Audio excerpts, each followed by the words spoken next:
What's up, guys? Simon Magoos here. We're about to review for you the new Castlevania show on Netflix.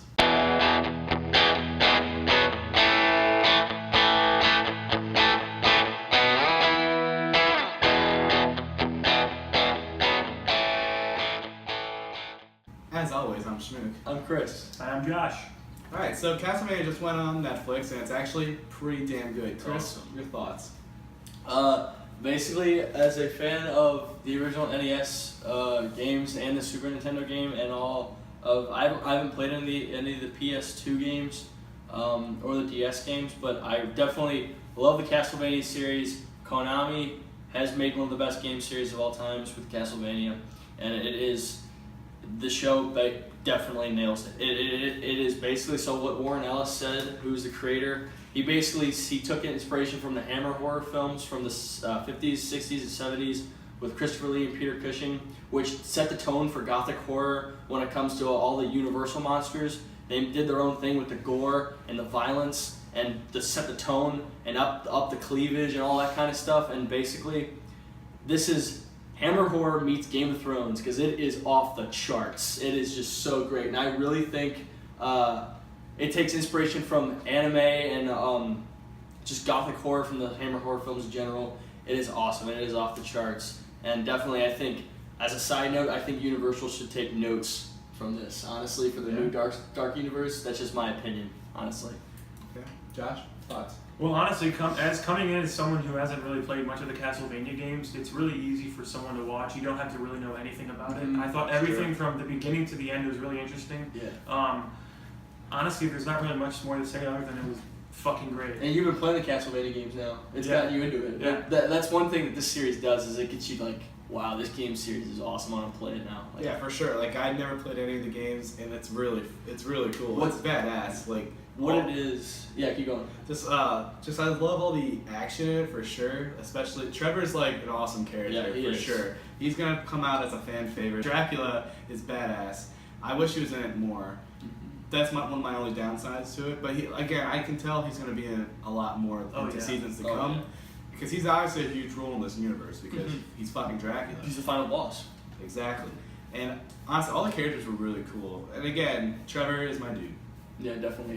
This series is basically Castlevania 3 because you get Trevor and he has to fight Alucard, and then you get Alucard on your team, and then you get Sypha after you fight the Cyclops, which happens beautifully in the show. Oh, it's gorgeous. So you get those three characters in Castlevania 3. You play as those three characters, and you have Trevor at Belmont. Obviously, he is the first Belmont to kill Dracula in the canon. Could be spoilers for later. Yeah, could be, but you know, who knows?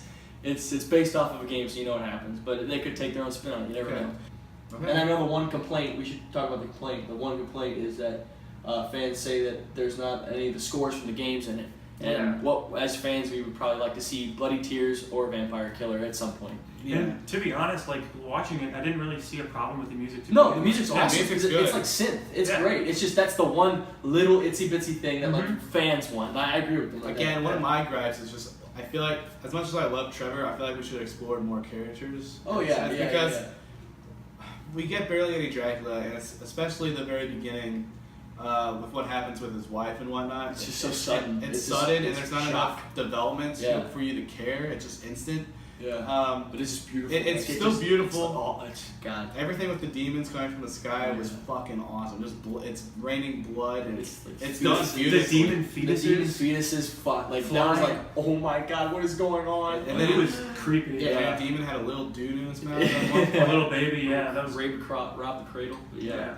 No, that was it's so cool. I love the last episode probably best.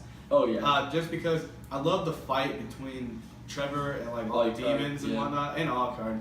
But it just when he's fighting the demons, I've always loved like putting your weapons in salt and then fighting demons. Yeah, having all that little holy water, the holy water, salt. It's cool that they're putting all that in there because I like the idea. And then when he whips the demon, and then Sypha looks at him, and it explodes, and Sypha looks at it, and he goes, consecrated. Like, his whip is Vampire Killer.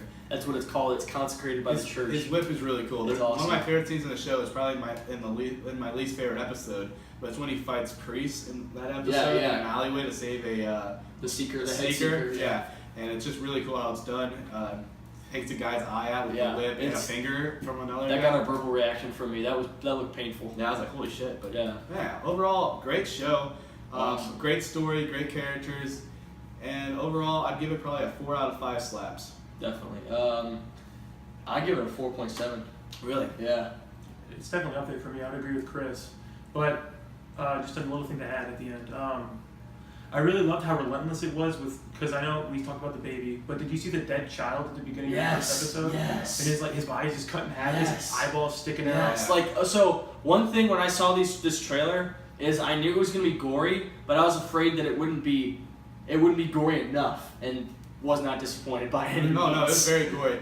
They say fuck a lot. They do. A lot. It's an adult show. It's for the people who played Castlevania in the 80s, because they'd be like 30 years old now. They're older now. Yeah. The only reason why I'd give it a 4 is just because I wish there was more to it. So so that's my only real we mentioned why, because this was supposed to be a movie made back in 2005, and they're still using that original screenplay that Warren Ellis had to work with, and they're just now putting it to screen. We're gonna get more though. It's already renewed. It'll be 8 episodes in season 2. So. Like I'm beyond pumped for season 2 when it comes out. I hope there's more Dracula, and that's it. Just bring me more Trevor. He's a badass. Oh, he's awesome.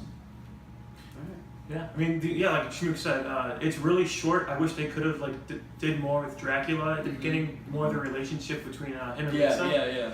But they did with what they had. I think they did amazing. Like the only thing is just it was really short. We want more.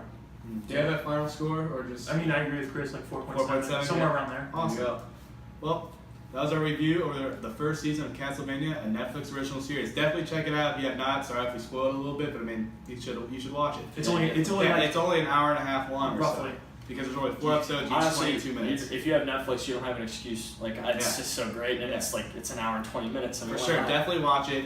But yeah, that was our review. Check out our other videos. Slap that like button, slap the subscribe button, and check the description below where the slap on the Magoos. As always, I'm Shmook. I'm Chris. And I'm Josh. Signing off. What a horrible night to have a curse.